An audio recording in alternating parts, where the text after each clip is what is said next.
Student profile तयार करण्यासाठी सगळ्यात आधी आपल्याला Google Chrome या वेब ब्राउझरला जायचं आहे आणि त्या ठिकाणी सिम्पली सर्च करायचं आहे SPPU स्टुडंट लॉग इन. पहिलीच वेबसाईट ओपन होते, तिला क्लिक करायचं आहे. हा स्टुडंट लॉग इन किंवा स्टुडंट प्रोफाईलचा इंटरफेस आहे. या ठिकाणी तुम्हाला नॅशनॅलिटी इंडियन सिलेक्ट करायची आहे. त्यानंतर स्टुडंट नेम, आता तुमचं 12चं जे मार्कशीट आहे त्या पद्धतीने तुम्हाला त्या ठिकाणी व्यवस्थित तुमचं नाव टाकायचं आहे. ज्या पद्धतीने नाव असेल मार्कशीटवर त्याच पद्धतीने नाव तुम्हाला त्या ठिकाणी एंटर करायचं आहे. ते व्यवस्थित एंटर करा. कुठेही स्पेलिंग मिस्टेक व्हायला नको किंवा काही प्रॉब्लेम यायला नको, कारण हे जे प्रोफाईल आहे हे पुढील 3 वर्ष तुमच्यासाठी महत्त्वाचं आहे. त्यामुळे स्पेलिंगसुद्धा व्यवस्थित बघून टाईप करायची आहे. त्यानंतर ईमेल आय डी आपण टाकत आहोत. जो तुमचा ईमेल आय डी असणार आहे, जो तुम्ही वापरणार आहात कंटिन्यू, स्वतःचा ईमेल आय डी चालू स्थितीतला तो तुम्हाला या ठिकाणी एंटर करायचा आहे.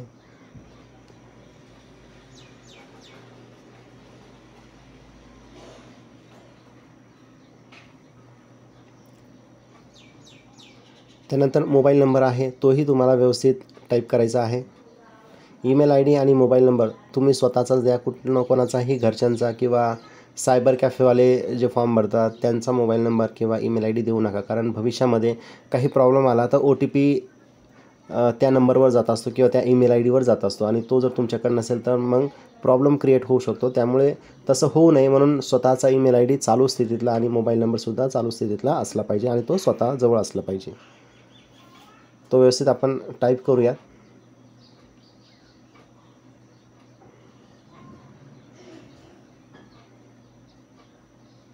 सगळी माहिती एकदा बघून घ्यायची की बरोबर आहे की नाही आहे. काही मिस्टेक असेल तर लगेच करेक्शन करून घ्यायचं. आणि खाली ऑप्शन आहे verify email and mobile OTP. तर आता ईमेल आय डीवर जो तुम्ही दिलेला आहे त्या ईमेलवर आणि मोबाईल नंबरवर OTP गेलेला आहे, तो OTP आपल्याला या ठिकाणी एंटर करायचा आहे.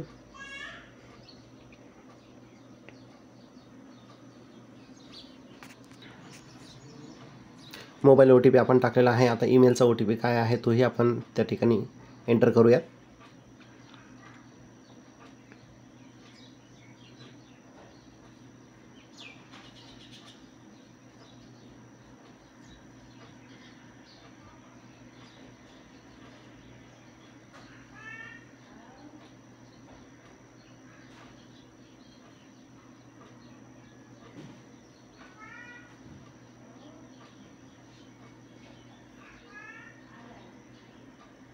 नेटवर्क इश्यूमुळे थोडासा वेळ लागू शकतो, पण ईमेलवर आणि मोबाईलवर OTP येतो.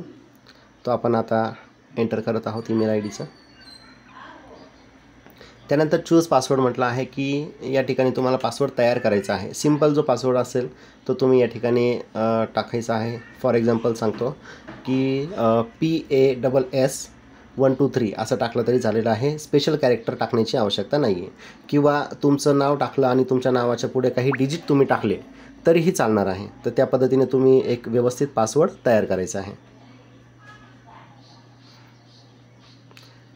आता पासवर्ड तयार केल्यानंतर तो कन्फर्म करायचा आहे, कन्फर्म पासवर्ड, आणि त्याच्यानंतर कॅप्चा जो दिलेला आहे तो टाकायचा आहे. त्याच्यानंतर बघा आपलं अकाउंट क्रिएट झालेलं आहे. आता पुढे लॉग इन बाय आता हे तुम्ही एकतर ईमेलने किंवा मोबाईलने तयार करू शकणार आहात. तुम्हाला जे वाटेल त्या पद्धतीने तुम्ही ईमेल किंवा मोबाईलने हे तयार करू शकणार आहात. आता आपण या ठिकाणी मोबाईल घेतला आहे, तर मोबाईल नंबर जो तुम्ही देणार आहात तो मोबाईल नंबर या ठिकाणी घ्यायचा. त्यानंतर जो पासवर्ड तुम्ही तयार केला होता तो पासवर्ड देखील तुम्हाला या ठिकाणी टाकायचा आहे.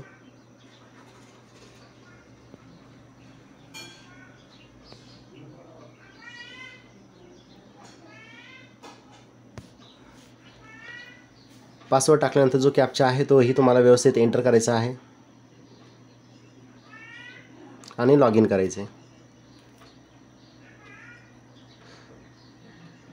बघा आपलं जे पेज आहे म्हणजे स्टुडंट लॉग इनचं जे काही प्रोफाईल आहे ते तयार झालेलं आहे.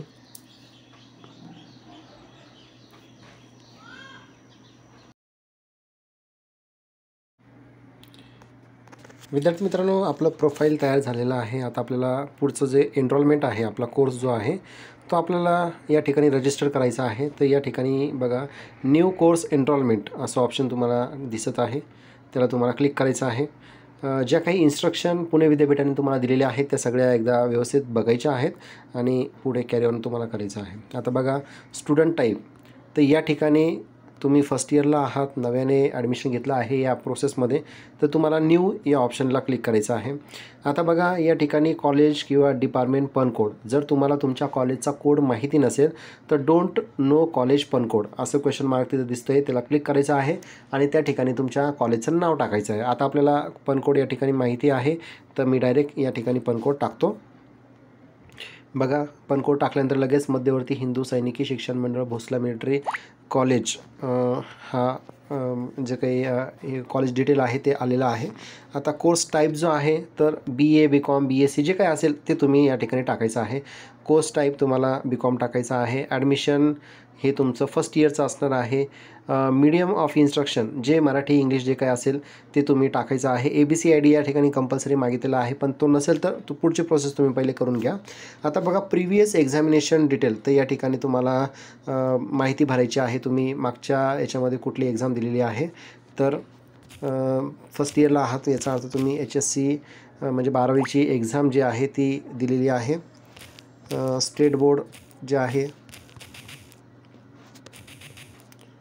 तर स्टेट बोर्डची तुम्ही परीक्षा दिलेली आहे. त्याच्यानंतर जे आहे फेब्रुवारी महिन्यामध्ये माझ्याकडे जी माहिती आहे त्यानुसार मी माहिती भरतो आहे. तर याच्यामध्ये फेब्रुवारी महिन्यामध्ये रिझल्ट लागला होता, म्हणजे परीक्षा झालेली आहे. मार्क्स किती आहे ते तुम्हाला या ठिकाणी टाकायचं आहे. तर मार्क्स मेमो किंवा मार्कशीट तुम्ही चेक करा आणि त्या पद्धतीने तुम्हाला हे सगळे मार्क भरायचे आहेत. तर बघा जी माहिती माझ्याकडे अवेलेबल आहे मी त्या पद्धतीने मार्क भरत चाललो आहे. पर्सेंटेज ॲटोमॅटिक आलेले आहे. ग्रेड तुम्हाला टाकायची आहे आणि सीट नंबर तुम्हाला टाकायचा आहे. ही सगळी माहिती झाल्यानंतर तुम्हाला या ठिकाणी सेव्ह करायचं आहे. आता बघा course enrollment has been done successfully, now fill your personal information. आता पर्सनल इन्फॉर्मेशन जी आहे ती आपल्याला या ठिकाणी भरायची आहे. तर जी इन्फॉर्मेशन तुमची असणार आहे, तुमचं नाव वगैरे सगळं, तर ते तुम्हाला या ठिकाणी एंटर करायचं आहे.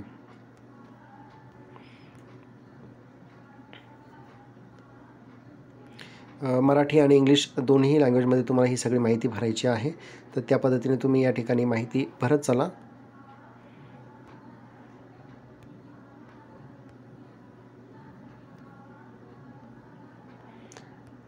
डोमिसाईल कुठला आहे तुमचं, महाराष्ट्र किंवा महाराष्ट्राच्या बाहेरचं.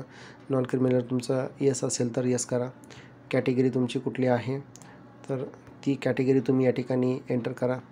त्यानंतर तुम्ही मायनॉरिटीमध्ये असाल तर यस करा, अदरवाईज नो करा. तुम्ही समजा जम्मू काश्मीर त्या मायग्रंट भागातले असाल तर तुम्ही यस करा, अदरवाईज नाही केला तरी चालणार आहे. हँडिकॅप जर तुम्ही असाल तर त्या योग्य ठिकाणी टिक करा. आता तुम्हाला या ठिकाणी फोटो अपलोड करायचा आहे. फोटोची साईजसुद्धा 300 KB या ठिकाणी दिलेली आहे. तर फोटोची साईज तुमच्या मोबाईलमध्ये तुम्ही आधीच सेव्ह करून ठेवा, स्कॅन करून ठेवा, म्हणजे तुम्हाला प्रॉब्लेम येणार नाही आणि लवकर जो आहे तुमचा फॉर्म अपलोड होऊ शकतो. आता फोटो आपण ॲड केलेला आहे. आता आपल्याला साईन ॲड करायची आहे. साईन आणि फोटो तुम्ही स्कॅन करूनच ठेवा, म्हणजे तुम्हाला ते टाकता येईल. पिनकोड तुम्हाला टाकायचा आहे.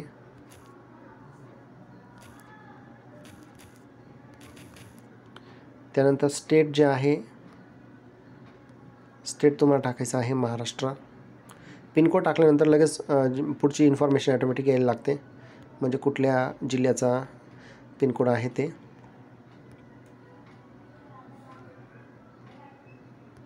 त्यानंतर ॲड्रेस तुम्हाला या ठिकाणी व्यवस्थित एंटर करायचा आहे आणि is permanent address same as correspondence address, तर तुम्ही त्याला येस करा, म्हणजे ॲटोमॅटिक पुढच्या कॉलममध्ये पुढच्या ठिकाणी पण ती माहिती ॲटोमॅटिक येऊन जाईल. आता सगळी इन्फॉर्मेशन भरल्यानंतर तुम्ही एकदा चेक करा की सगळं बरोबर आहे का. ही पर्सनल इन्फॉर्मेशन तुमची असणार आहे. ही माहिती बरोबर असेल तर तुम्ही पुढे कंटिन्यू करा. सगळ्यात खाली सेव्ह ऑप्शनला तुम्हाला क्लिक करायचं आहे. आता बघा personal information save successfully, your course enrollment profile completed, now you can fill exam form असं तुम्हाला या ठिकाणी दिसतंय. आता बघा मित्रांनो, या ठिकाणी तुमचं सगळं प्रोफाईल तयार झालेलं आहे. डॅशबोर्ड तुमचा या ठिकाणी दिसतो आहे. म्हणजे कॉलेजचं तुमचं कोर्स कुठला आहे, कुठलं कॉलेज आहे, त्याचा पण कोड काय आहे, त्याच्यानंतर तुमचं नाव, ही सगळी इन्फॉर्मेशन तुम्हाला या ठिकाणी बघायला मिळत आहे. आता बघा या ठिकाणी डॅशबोर्डला तुम्हाला कुठल्या कुठल्या गोष्टी तुम्ही ह्याच ठिकाणाहून अप्लाय करायचं आहे. तर बघा, अप्लाय फॉर सर्टिफिकेट.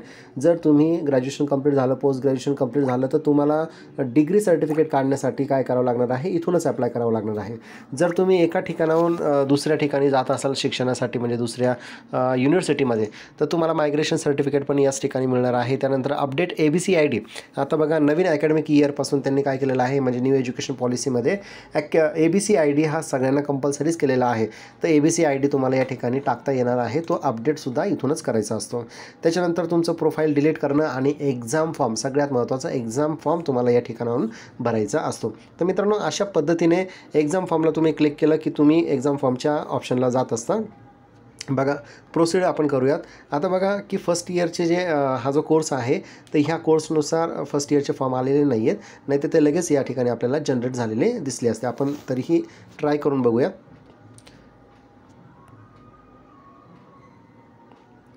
बघा, या ठिकाणी फॉर्म आलेले नाही आहेत. 2019चाच पॅटर्न दाखवतो आहे, त्याच्यामुळे हे फॉर्मला आपल्याला क्लिक करायचं नाही आहे. तर विद्यार्थी मित्रांनो, अशा पद्धतीने अतिशय सोप्या पद्धतीने जी काही प्रोफाईल आहे पुणे विद्यापीठाची, ती तुम्हाला तुमच्याच मोबाईलवर करता येणार आहे. तर मित्रांनो, व्हिडिओ आवडल्यास नक्की लाईक, शेअर आणि चॅनल सबस्क्राईब करायला विसरू नका. धन्यवाद.